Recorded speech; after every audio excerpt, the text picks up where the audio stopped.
juste nous exhorter sur le thème de l'avènement du Seigneur. Dites avec moi, l'avènement du Seigneur. Nous sommes dans les livres de Matthieu, chapitre 24, à partir du premier verset jusqu'au verset 15.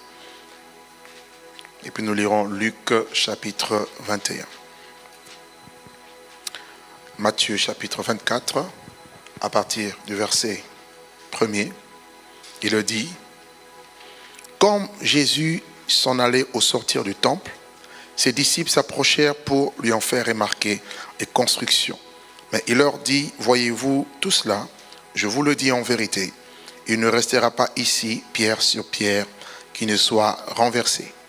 Et il s'assit sur la montagne des Oliviers, et les disciples vinrent en particulier lui poser cette question: Dis-nous, quand cela arrivera-t-il et quel sera le signe de ton avènement et de la fin du monde?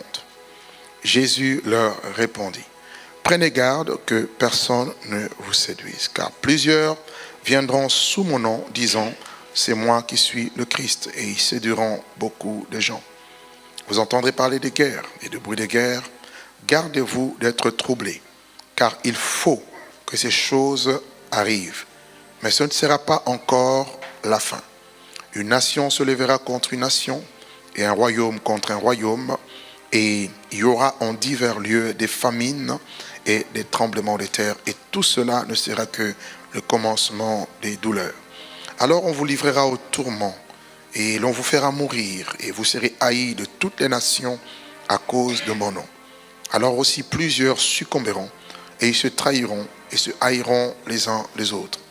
Plusieurs faux prophètes s'élèveront, et ils séduiront beaucoup de gens. Et parce que l'iniquité se sera accrue, l'amour du plus grand nombre se refroidira. Mais celui qui persévérera jusqu'à la fin sera sauvé. Cette bonne nouvelle du royaume sera prêchée dans le monde entier pour servir de témoignage à toutes les nations. Alors viendra la fin. C'est pourquoi, lorsque vous verrez l'abomination de la désolation dont a parlé le prophète Daniel établi en lieu saint, que celui qui lit fasse attention. Luc, chapitre 21, à partir du verset 7.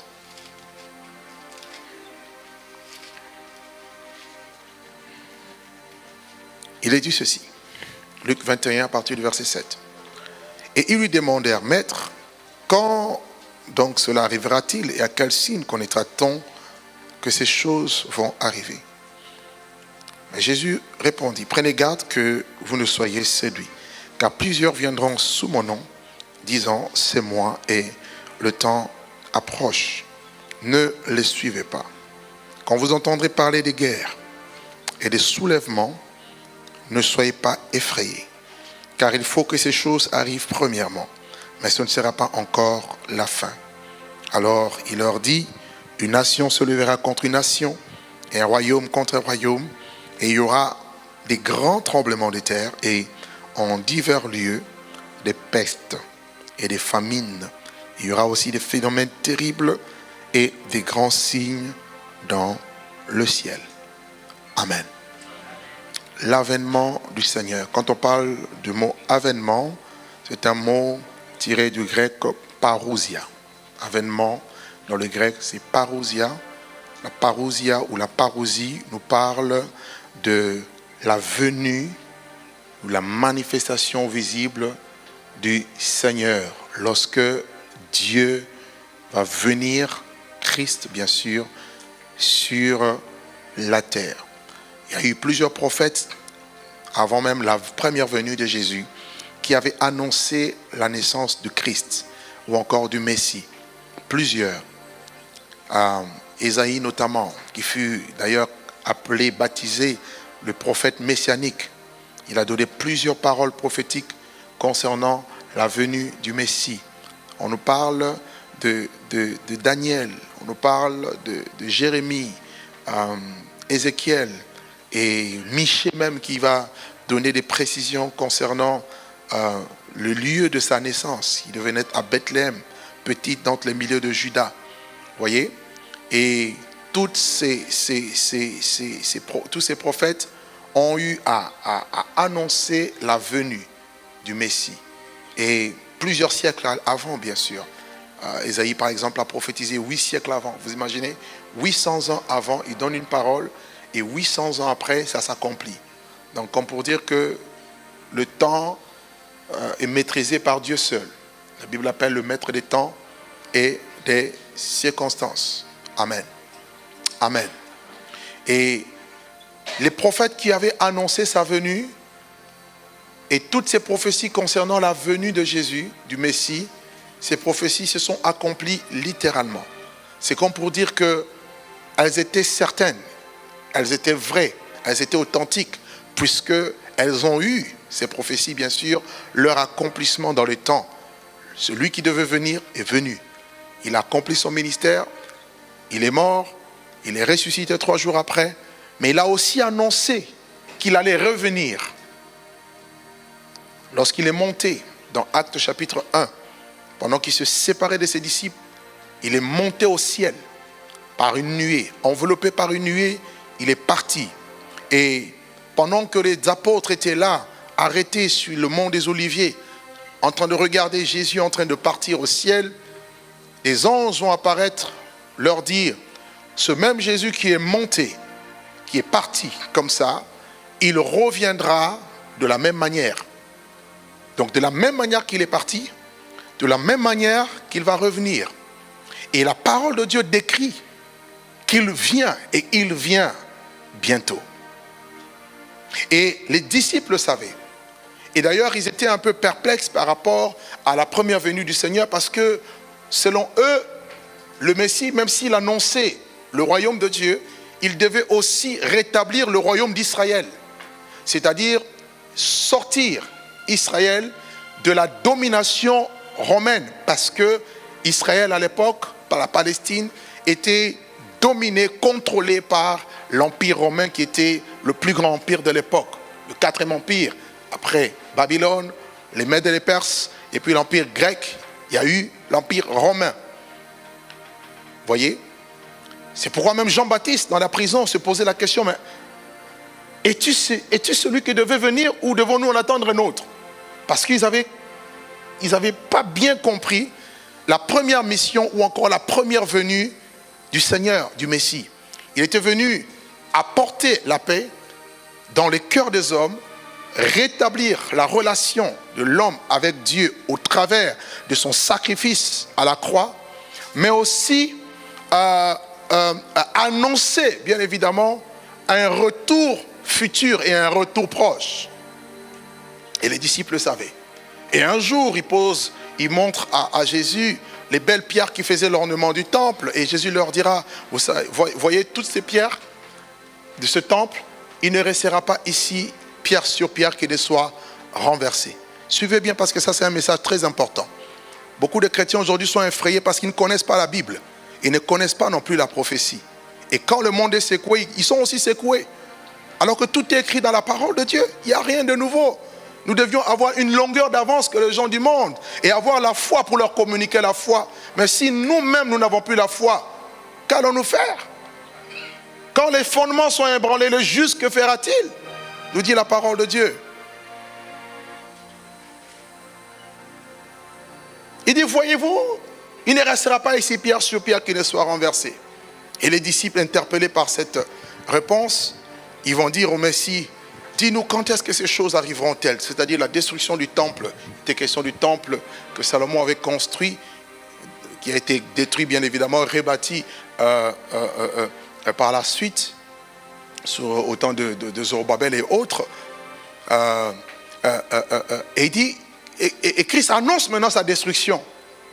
Et il demande, mais quand est-ce que ces choses arriveront-elles? Et quel sera le signe de ton avènement? 2 questions majeures. Quand est-ce que la destruction du temple allait avoir lieu? Et cette destruction a bel et bien eu lieu en l'an 70 après Jésus-Christ. Lorsque Titus, avec son armée, est venu attaquer Jérusalem, le temple a été détruit, a été incendié, brûlé.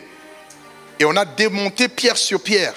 Et jusqu'aujourd'hui, il ne reste qu'un simple mur que beaucoup vont, justement, où ils vont se recueillir, baptisé même mur de lamentation aujourd'hui. Depuis 70 jusqu'à aujourd'hui, cette prophétie s'est accomplie. Mais il y a aussi une prophétie qui dit que ce temple sera reconstruit. Bref. Mais ce qui m'intéresse plus, c'est la deuxième question. Quel sera le signe, ou encore le signal, ou encore la marque? Le mot signe, mophet en hébreu, veut dire signal, veut dire marque de ton avènement et la fin du monde. Donc l'avènement, c'est-à-dire ta venue, ta parousie, ta manifestation. Et l'Église doit savoir que Jésus revient. Quels sont les signes avant que tu ne viennes? Alors, pour notre information, le retour de Jésus, je ne parle pas de sa venue parce qu'il est déjà venu, je parle de son retour parce qu'il est monté, il reviendra. Il revient d'ailleurs très bientôt. Son retour se fera en deux phases. La première phase, c'est ce que la Bible appelle l'enlèvement. Et on va le voir tout à l'heure. Et la deuxième phase, c'est lorsqu'il viendra pour asseoir le règne millénaire, le millénium. Mais avant le premier retour, il nous dit, avant qu'il ne puisse venir chercher son église, pour l'enlèvement, il leur dit, il va y avoir des signes, il va y avoir des événements. Et pour ceux qui sont lecteurs de la Bible, qui est la parole prophétique par excellence, Pierre le dit, nous tenons d'autant plus certaine la parole prophétique à laquelle vous faites bien de prêter attention comme à une lampe qui brille dans un lieu obscur. Le lieu obscur, c'est le monde troublé, le monde désemparé, désorganisé. Mais nous avons la parole prophétique qui est une lumière. Ta parole est une lampe à mes pieds, une lumière sur mon sentier. Quand tout le monde est troublé, toi tu n'as pas le droit d'être troublé parce que tu as la lumière avec toi. Tu sais comment est-ce que les choses vont arriver. Tu sais ce qui va arriver demain. L'avantage que les chrétiens ont, c'est qu'ils ont la parole de Dieu. Et parmi les signes, le Seigneur parle de plusieurs choses. Il va y avoir des faux Christ, des faux Messies, et nous le voyons. Il va y avoir des faux prophètes. Plusieurs faux prophètes s'élèveront, et ils séduiront beaucoup de gens. Et nous le voyons, des faux prophètes qui se lèvent à tout azimut, partout dans le monde. Ils viennent en vêtements de brebis, mais au-dedans ce sont de loups cruels, de loups ravisseurs. Le Seigneur parle des guerres. Combien est-ce que le monde est frappé par les guerres? Deux grandes guerres mondiales qui ont eu lieu dans le passé. La première guerre mondiale, la deuxième guerre mondiale. Mais jusqu'aujourd'hui, le monde subit des guerres. Et regardez ce qui se passe en Syrie. Ce sont des signes qui nous alertent que le Seigneur est à la porte. Il est proche et il revient. Il dit ensuite, il y aura des soulèvements. Et vous voyez des soulèvements. Quand vous voyez ce qui s'est passé pendant presque, si ce n'est plus d'une année, ici, le mouvement des Gilets jaunes, c'est des soulèvements. Alléluia.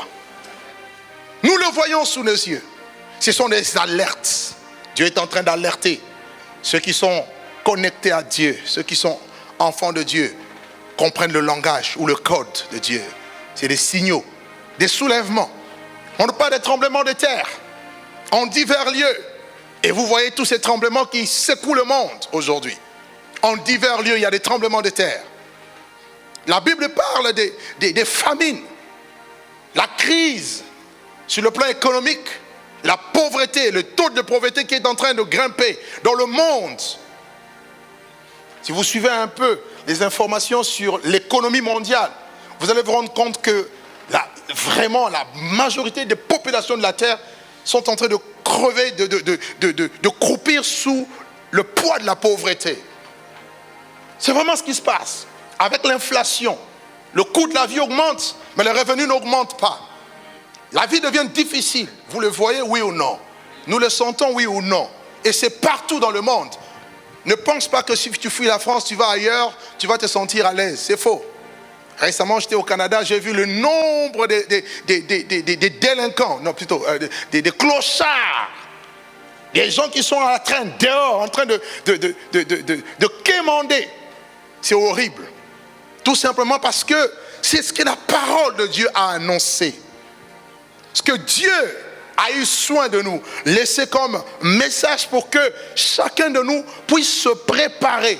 Le but de ce message, c'est de nous aider à nous préparer. Parce que très souvent, nous ne sommes pas préparés et nous ne nous préparons pas. Il y a beaucoup d'appelés, mais très peu d'élus.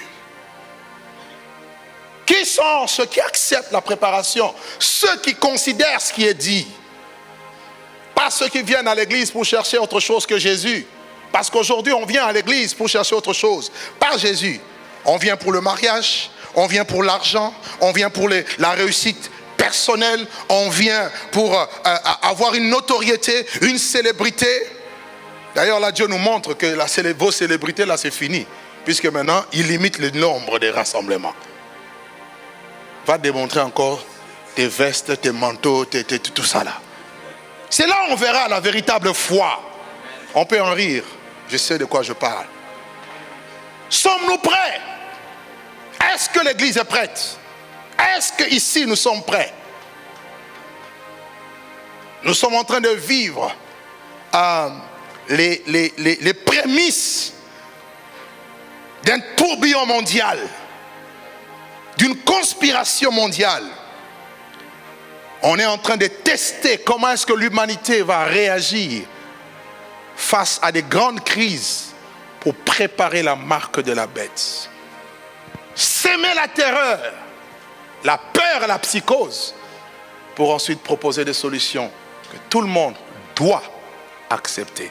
Or, la marque de la bête, ça sera une imposition. Lisez le temps. Mardi, je disais, Jésus a dit aux apôtres, et plutôt aux pharisiens, vous savez discerner l'aspect du ciel, mais vous ne pouvez discerner les signes des temps. Amen.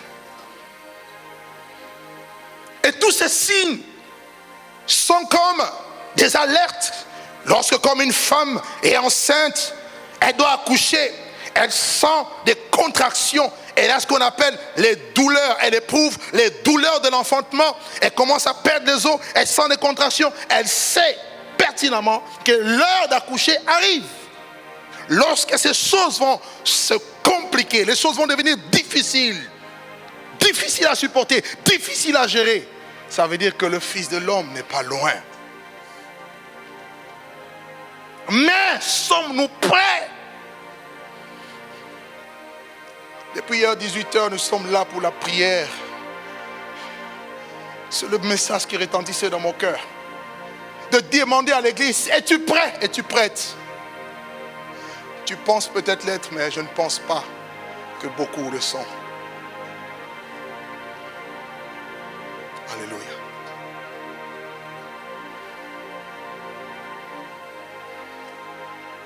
Dans Amos chapitre 8, je n'ai pas donné ça à la régie, mais comprenez, hein, on ne peut pas tout donner à l'avance, hein, parce que c'est le Saint-Esprit qui inspire. Prenez ça comme ça. Amos 8, le verset 11. Et puis nous lirons Amos 4, verset 12. Il est dit, voici, les jours viennent, dit le Seigneur, où j'enverrai la famine dans le pays. Non pas la disette du pain et la soif de l'eau, mais la faim et la soif d'entendre les paroles de l'Éternel. Et c'est ce temps qui arrive. Il va y avoir une famine spirituelle. Parce que si on commence à refuser, à limiter des rassemblements, les gens vont avoir envie maintenant de se retrouver pour la communion fraternelle. Hier, tu méprisais ça. Aujourd'hui, tu vas comprendre l'importance. Parce que seul, tu risques de tomber. Ta foi risque de faillir.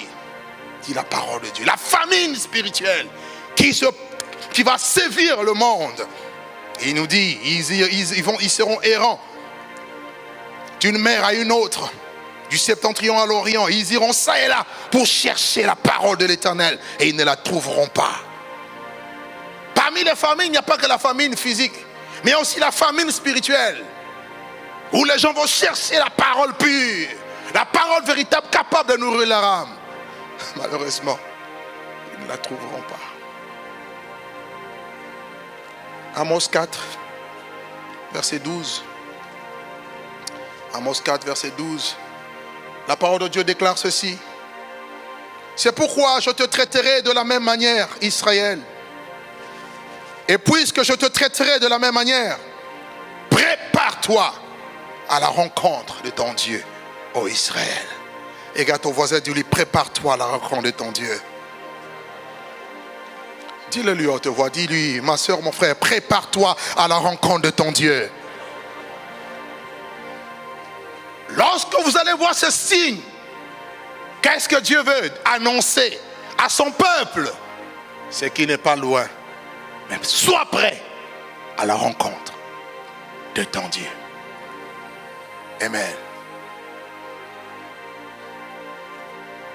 Je disais que ce qui va déclencher l'avènement du Seigneur, l'élément déclencheur, c'est ce que la Bible, merci, la Bible appelle l'enlèvement de l'Église. Prenez avec moi 2 Thessaloniciens chapitre 2 à partir du premier verset. 2 Thessaloniciens chapitre 2 à partir du premier verset. Et regardez ce que la Bible déclare. Pour ce qui concerne l'avènement de notre Seigneur Jésus-Christ, et notre réunion avec lui. Donc là, c'est l'apôtre Paul qui parle. Lisez bien dans vos Bibles, s'il vous plaît. L'apôtre Paul qui parle, il dit, pour ce qui concerne l'avènement, on a dit que l'avènement, c'est la parousia, la venue. Pour ce qui concerne la venue de notre Seigneur Jésus-Christ et notre réunion avec lui, la réunion ici, c'est l'enlèvement. Là où nous allons partir avec lui, il dit, nous vous prions, frères, de ne pas vous laisser facilement ébranler dans votre bon sens. Donc toi qui es enfant de Dieu, ne sois pas troublé, ne sois pas ébranlé dans ton bon sens. Et de ne pas vous laisser troubler, soit par quelque inspiration, ou par une parole, ou par une lettre qui semblerait venir de nous, comme si le jour du Seigneur était déjà là. Je me mets un peu dans le contexte. Ces chrétiens étaient en train de subir des persécutions, des afflictions, des tribulations terribles que certaines personnes l'ont interprété comme étant la grande tribulation qu'ils étaient en train de vivre. Que Jésus était déjà venu, eux ils étaient restés, voilà pourquoi ils subissent les pires de souffrances ou encore de malheurs. Paul dit non, les tribulations c'est normal de les vivre. Ce que nous sommes en train de vivre, ce que l'Église connaît aujourd'hui, c'est une forme de tribulation. Parce qu'au-delà du visible, il y a une conspiration secrète, cachée, visant à détruire le christianisme. Mais ils n'arriveront jamais. Oh, je disais, ils n'arriveront pas. Je sais que ce message peut être très lourd et très difficile à comprendre pour ceux qui sont un peu bébés spirituels, mais il faut grandir. À l'église, on ne vient pas seulement prêcher la bénédiction, l'onction, la grâce, tout ça. C'est aussi les choses importantes pour nous préparer. Sinon, vous serez des bébés. Et face aux épreuves, vous ne saurez pas tenir. Il faut la foi dans l'épreuve. Tu peux être éprouvé, mais avoir la foi. Et garder la foi. Il y en a quand il y a une petite épreuve, ils abandonnent. Ah, Dieu m'a abandonné. Qui t'a dit que l'église ne passera pas par le feu? Ne trouvez pas, bien-aimés, ne trouvez pas étrange, comme si vous arrivait quelque chose d'étrange, de passer par la fournaise de l'épreuve, nous dit Pierre. L'épreuve arrive, c'est pour purifier aussi notre foi et pour nous affermir, nous rendre forts et inébranlables. Je suis convaincu qu'après cette saison, après cette étape, après cette période, les vrais chrétiens ayant la foi en Dieu, ils vont mûrir, ils vont grandir, leur foi sera célébrée, leur persévérance sera célébrée, leur espérance, leur amour en Dieu, en la personne de Jésus va croître et augmenter. Pourquoi? Parce qu'elle a été éprouvée. Tant que l'or n'est pas passé par le feu, il ne peut pas briller. Et Dieu permet des fois l'épreuve pour nous purifier afin que notre foi brille. Donc, les épreuves, c'est normal. Ça ne signifie pas que l'enlèvement a eu lieu et puis la grande tribulation est arrivée. Non.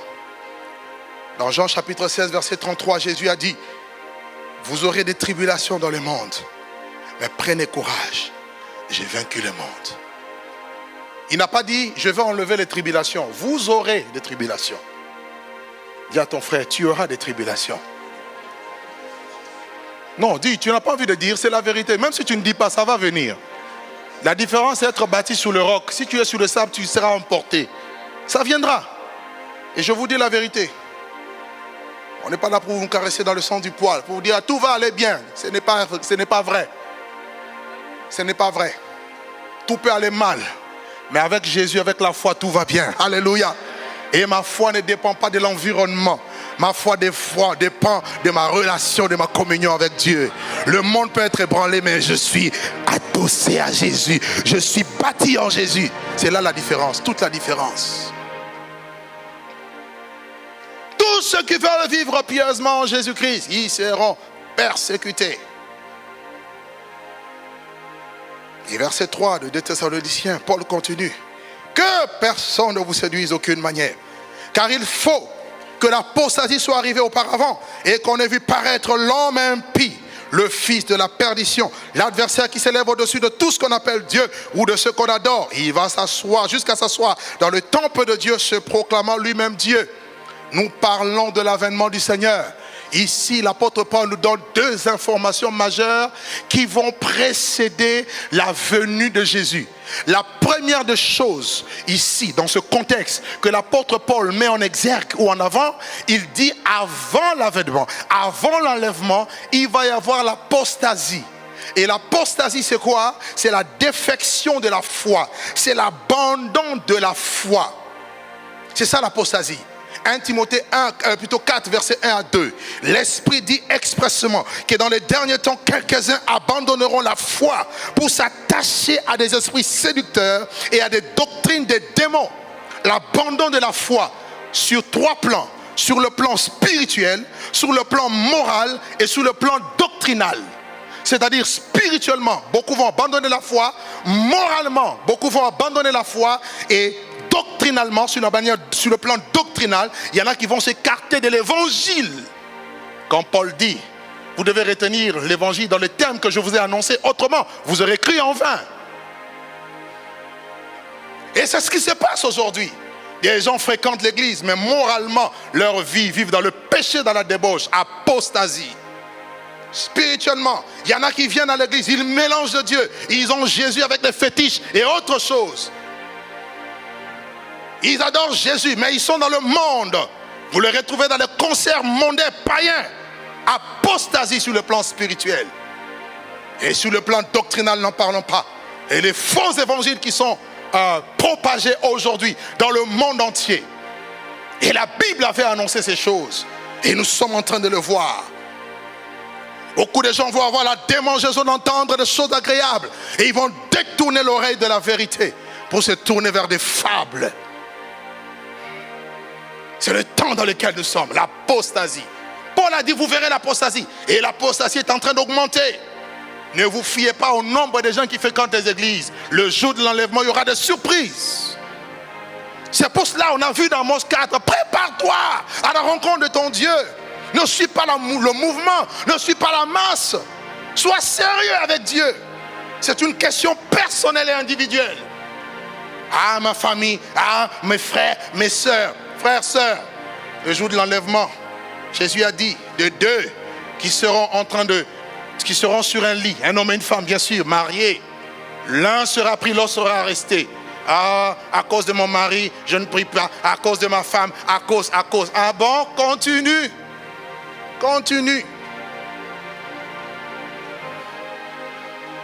De deux qui seront en train de moudre à la meule, l'un sera pris, l'autre resté.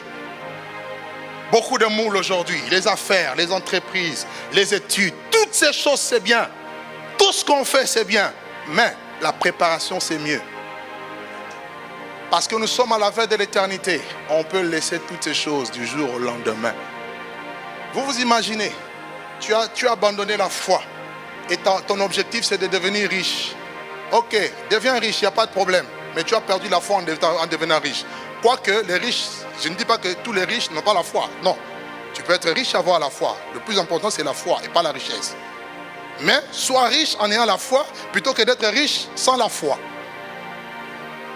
parce que tu as changé de priorité, eh bien, tu vas t'accrocher à ton argent et tu vas subir tout ce que le monde va connaître comme catastrophe. Nous serons là en train de, dans les lieux de félicité avec Jésus.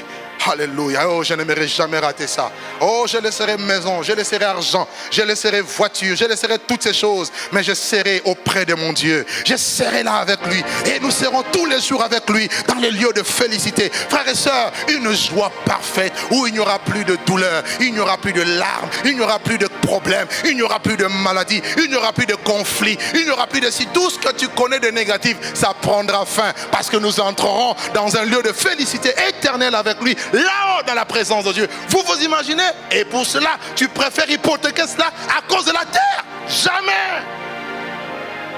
Je dis bien jamais. Notre Père dans la foi, le pasteur André Verneau disait, tu dois vivre comme si Jésus-Christ venait aujourd'hui, mais tu dois travailler comme s'il venait dans 100 ans.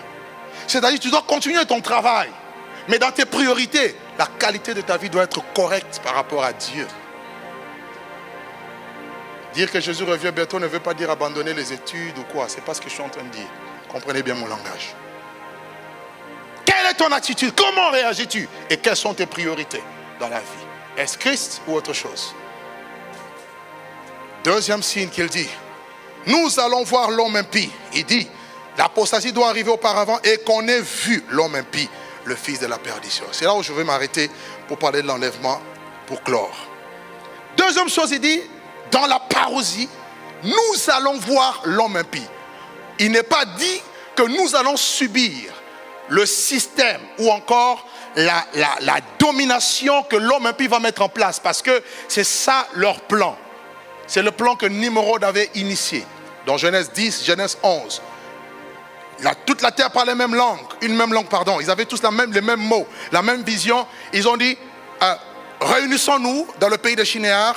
Construisons-nous une ville et une tour dont le sommet touche au ciel. Deux choses. La ville ou encore le village. Deuxièmement, la tour. La tour qui est une image de la religion. La religion luciférienne. L'idéologie luciférienne qui devait être établie. Et la ville, c'est réunir tous les gouvernements du monde sous la direction d'un seul homme, un tyran. Un antichrist. Parce que Nimrod était un chasseur d'hommes. Littéralement un antichrist. Et cette vision, c'est ce que le monde poursuit jusqu'à l'heure actuelle. Il y a une conspiration mondiale qui vise à détruire et à déstabiliser tous les gouvernements du monde. Voilà pourquoi tout ce qui arrive, même les gouvernements sont troublés, ils ne savent pas. Qu'est-ce qui va arriver? Comment est-ce que les choses vont arriver? Frères, sœurs, laissez-les être troublés. Nous avons un appui ferme, Jésus, et la parole de Dieu le dit pour nous. Ces choses vont arriver. Donc quand vous voyez coronavirus, le Covid-19, dites-vous que ça a été préparé par les gens de ce monde dans le but de créer la panique, de créer un désordre, une confusion, ensuite de mettre en place un ordre. Ordo ab chaos, c'est-à-dire créer un ordre à partir d'un chaos et d'une confusion. C'est ce que nous sommes en train de voir. Donc si l'Église voit le système de l'homme impie, cela veut dire que l'avènement du Seigneur est très proche. Je ne sais pas si quelqu'un comprend mon message ce soir. Alléluia. Nous sommes en train de le voir, c'est sous nos yeux. Regardez, le monde, c'est tellement immense. Dieu m'a permis par la grâce de Dieu de parcourir le monde entier. J'ai fait tous les 5 continents. Et je vois comment le monde est immense. Mais regardez comment un petit virus a fait paniquer toute la terre. Hier, j'ai eu le Canada. Panique totale au Canada. Les mêmes restrictions qu'il y a ici. Là-bas aussi, ça a commencé. Ce matin, j'ai eu l'Australie. La même chose. Frères, sœurs, c'est le monde.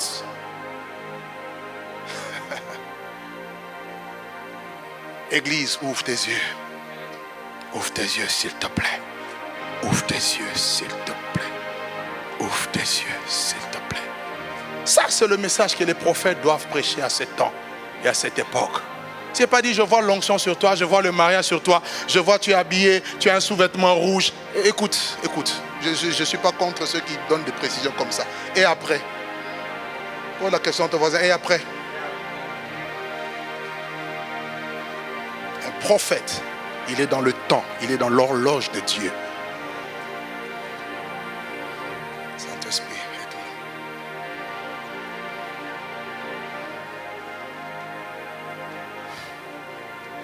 aide-nous. Et le verset 6, il dit, maintenant vous savez ce qui le retient, afin qu'il ne paraisse qu'à son temps.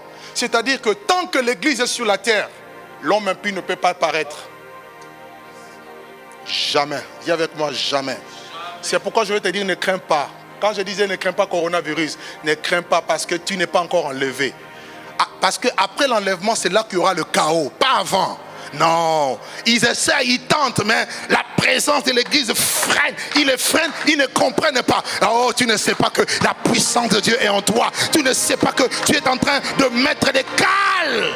Je disais dimanche, celui qui est en nous est plus grand que celui qui est dans le monde. Nous avons Dieu avec nous. Frères, sœurs, même si tu as été contaminé, je parle parce qu'il ne sait pas que tu sois contaminé. Mais n'aie pas peur, tu seras guéri. Parce que le sang de Jésus a coulé. Donc tu ne dois pas avoir peur. Alléluia. Laisse le monde paniquer comme ça. Non, pas toi. Prends des précautions. Mais je peux te dire, tu peux prendre toutes les précautions, mais être aussi quand même atteint. Le malheur atteint souvent les justes. Mais l'Éternel en délivre toujours. Là, je parle à ceux qui ont été atteints. Et nous allons parler... Tout à l'heure, nous allons mettre des dispositions. On va être dans la sagesse pour ne pas être atteint. Ah. Alléluia. Dis à ton ami la sagesse. Dis encore la sagesse. Jésus a dit, je vous envoie comme des brebis au milieu de lui. Soyez prudents comme les serpents. Ou encore, soyez sages comme les serpents. Et simples comme les colombes. Vous comprenez? Et une fois que le temps de Dieu, parce que personne ne connaît ni le jour, ni l'heure. Personne. On ne peut pas prédire ça. On ne peut pas dire que Jésus va revenir cette année. Non. Ou dans 2 ans, dans 10 ans, dans 20 ans. On ne sait pas. Mais tout ce qu'on sait, c'est que Dieu veut que nous soyons constamment prêts. Et pour finir, puisque je parle de la parousie, je ne parle pas des restes de choses, juste de la parousie. Nous sommes dans 1 Thessaloniciens chapitre 4, à partir du verset 13, 1 Thessaloniciens 4, à partir du verset 13, regardez ce que l'apôtre Paul nous enseigne. Il dit ceci, 1 Thessaloniciens 4, à partir du verset 13. Nous ne voulons pas, frères, que vous soyez dans l'ignorance au sujet de ceux qui sont décédés, afin que vous ne vous affligez point comme les autres qui n'ont point d'espérance. Car si nous croyons que Jésus est mort et qu'il est ressuscité, croyons aussi que Dieu ramènera par Jésus et avec lui ceux qui sont décédés. Voici en effet ce que nous vous déclarons d'après la parole du Seigneur. Nous les vivants, restés pour l'avènement du Seigneur. Ah, on parle encore de l'avènement, n'est-ce pas? C'est ça notre thème, l'avènement du Seigneur, la parousie. Nous les vivants, qui est vivant ici? Qui respire en gros, je veux dire? Ok, tu respires, non? Donc tu es vivant. Donc nous tous qui sommes là ce soir, et tous ceux qui vont suivre cette vidéo, qui sont vivantes, parce que si elles sont mortes, elles ne pourront pas suivre cette vidéo. N'est-ce pas? Nous tous qui sommes vivants, restés pour l'avènement du Seigneur, nous ne dévancerons pas ceux qui sont décédés. Car le Seigneur lui-même, dis avec moi le Seigneur lui-même, a un signal donné. Non, dis avec moi un signal donné. Quel sera le signe de ton avènement? Le Seigneur lui-même va donner un signal. Oh, ça ne sera pas un homme. Ça ne sera pas un homme de Dieu. Ça ne sera pas le plus grand prophète. Non, c'est le Seigneur lui-même. A un signal donné. Et la Bible dit, ça sera à la voix d'un archange. Alléluia. Au son de la trompette de Dieu, il descendra du ciel. Voyez? Le premier retour, c'est que Jésus descend et il reste suspendu là, dans les airs, au ciel. Et il envoie un son, il envoie un signal, il envoie un message. Et seuls les gens qui appartiennent à Jésus vont écouter ce message. Non, tu n'as pas compris. Jésus dit, mes brebis entendent ma voix, je les connais et elles me suivent. Donc lorsque Jésus va parler, voilà pourquoi à ce temps-ci de préparation, tu dois développer l'intimité avec Dieu pour savoir discerner la voix du bon berger. Ah, il y a trop de mercenaires, mais il y a aussi le bon berger. Le bon berger a une voix. Et la Bible dit, quand il va parler, ceux qui lui appartiennent, ces brebis vont entendre sa voix au son de la trompette, à un signal donné. Et la Bible déclare, les morts en Christ. Oh, c'est une voix qui va percer tous ceux qui sont morts, tous ceux qui sont morts, ensevelis, qu'on a enterrés, mais ils sont morts dans la foi, qui sont morts dans l'espérance. Leur corps couche, est couché dans la poussière, leur corps est trempé dans le sein de la terre. Mais la Bible déclare, Jésus dit, l'heure vient où tous ceux qui sont dans les sépulcres entendront la voix du Fils de Dieu, et ceux qui l'auront entendu vivront du fond de leur tombe, comme Lazare. Le jour où Jésus s'est pointé devant la tombe, il a crié, Lazare, sors! Et Lazare est sorti. Pourquoi? Il était mort, mais le mort a entendu la voix. Oh, dans la vallée d'ossements desséchés, tu as dit à Ézéchiel, prophétise, fils de l'homme. Il est temps où les morts vont entendre la voix de Dieu et ils vont ressusciter. Mais laissez-moi vous dire, ils ne vont pas ressusciter avec le corps qu'ils savaient. Ils vont ressusciter avec un corps de gloire, un corps régénéré, un corps incorruptible, un corps qui n'est plus soumis à la loi du péché, à la loi de la mort, un corps qui ne pourra plus jamais être détruit, ni par la vieillesse, ni par la maladie, encore moins par la mort. Et alors là, la parole que Paul a déclarée va s'accomplir. La mort a été engloutie dans la victoire. Oh mort, où est ta victoire? Oh mort, où est ton aiguillon? Oh mort, où est ta victoire? Oh mort, où est ton aiguillon? Les morts en Christ ressusciteront. C'est pour cela qu'il dit, ne soyez pas troublés. Tu as quelqu'un dans la famille qui est mort. Il avait Jésus. Il n'est pas mort, il dort. Il attend ce jour-là.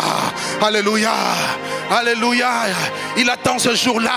Et ce jour arrive bientôt. C'est ce que j'attends tous les jours. Chaque jour qui passe, à chaque fois je regarde mon monde, je dis, nous nous approchons de ce jour-là. Est-ce que ça sera dans mon vivant? Je ne sais. Mais tout ce que je sais, c'est qu'il revient bientôt. Et nous allons partir. Et quand je vois le système de l'homme impie, je dis non, il est plus que jamais à la porte.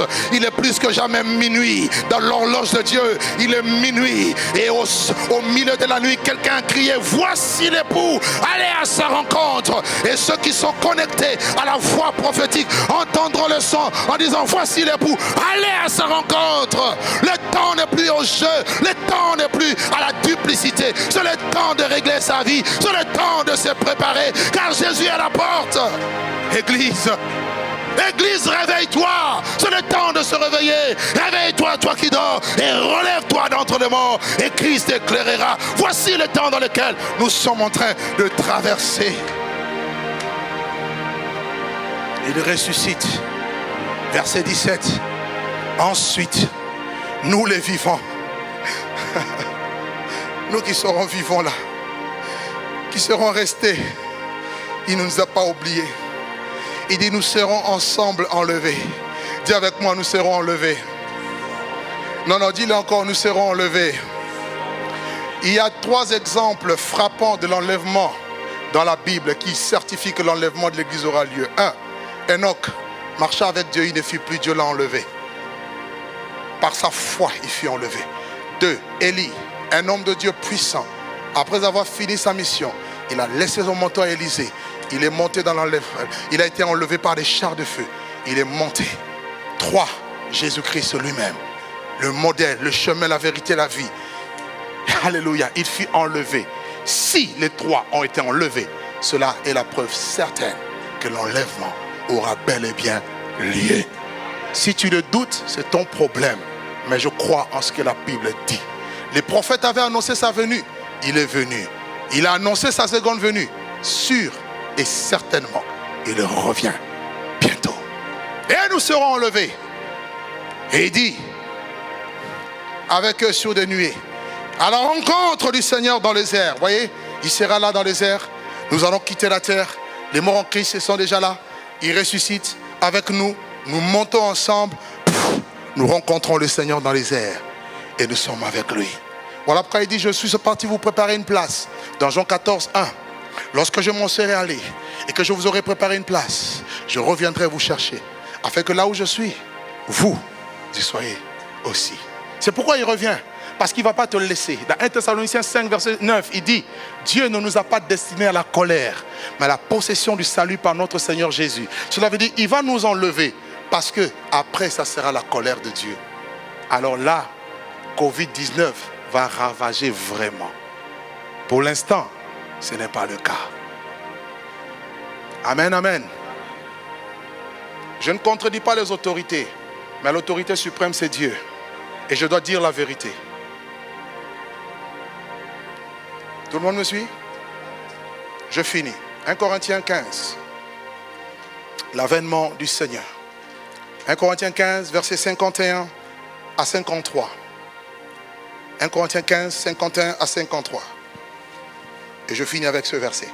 Il dit, voici, je vous dis un mystère. Nous ne mourrons pas tous, mais tous, nous serons changés. En un instant, en un clin d'œil, à la dernière trompette, la trompette sonnera et les morts ressusciteront incorruptibles et nous serons changés. Dis avec moi, il y aura un changement. Dans le grec, c'est la métamorphose. Il y aura une transformation, métamorpho, où le corps corruptible, voyez, à cause de la corruptibilité, je transpire. Mais ce corps ne transpire pas. Tu vois, des fois tu as des boutons, non? C'est un corps corruptible. Tu vois, des fois tu fais des efforts pour ne pas vieillir. Mais quand tu commences à atteindre la cinquantaine, soixantaine, sans le vouloir, tu vieillis. Les cheveux même blancs commencent à pousser, la barbe blanche. Tu perds des cheveux, tu ne comprends pas. Ce n'est pas, en fait, c'est la loi du péché dans lequel gît tout être humain, chrétien ou pas. Vous comprenez? Mais là, le jour de l'enlèvement, la Bible dit que ça sera comme un mystère, incompréhensible. Ne dis pas non, quand je veux voir les autres monter, je veux sauter aussi. La loi de la pesanteur va te rattraper direct. Tu ne vas même pas faire 1 mètre. Et imaginez un peu, le jour de l'enlèvement, vous étiez dans un avion, vous partez à New York, et le pilote, les deux pilotes et copilotes chrétiens, ils sont enlevés. Et toi, un faux frère, une fausse sœur, tu entends juste dans la noce, y a-t-il un pilote dans l'avion? Tu sais déjà où est-ce que tu vas finir. Vous imaginez toutes les catastrophes qu'il y aura en un instant. Parce que la Bible dit en un instant. Dis avec moi, en un instant. Dis encore en un instant. Dis en un clin d'œil. Fais un peu un clin d'œil. Fais-le. Voilà. Clac. En un clin d'œil. Oh, si ça venait maintenant, vous allez juste voir ces vêtements rester. Oh, venez prendre ça gâteau, gratuitement, même cadeau. Mais moi, parti. Je t'assure, tu ne me verras pas. Je suis sûr et certain. Dis à ton ami, le monsieur là, tu ne le verras pas. En fait, en gros, tu acceptes que toi, tu vas rester. Parti avec lui. Là, frère, quand vous avez goûté à ces choses, vous ne pouvez plus jouer avec votre vie chrétienne, avec votre foi. Vous êtes sérieux avec Dieu. Et vous ne suivez plus les ambitions charnelles, humaines, l'envie de se voir, de se faire voir, de se faire montrer. Parce que ce qui vous importe, c'est juste lui, pas autre chose. Nous partirons. Et nous serons changés. Et nous serons avec lui pour toujours. Et Paul conclut dans 1 Thessaloniciens 4, 18. Consolez-vous avec ces paroles. Ce sont des paroles de consolation. Quelle doit être notre attitude dans ces temps-ci? Dans ces temps où le monde est bouleversé. Dans 1 Corinthiens 16, verset 13, il est dit, veillez, demeurez fermes dans la foi. Soyez des hommes et fortifiez-vous. Veillez. Veillez et priez. Veillez et demeurez ferme. Ferme dans ta foi. Ferme dans tes convictions, dans tes valeurs. Ferme dans ta position en Christ. Ferme. Et sois fortifié dans l'homme intérieur. Amen. Inclinons nos têtes dans sa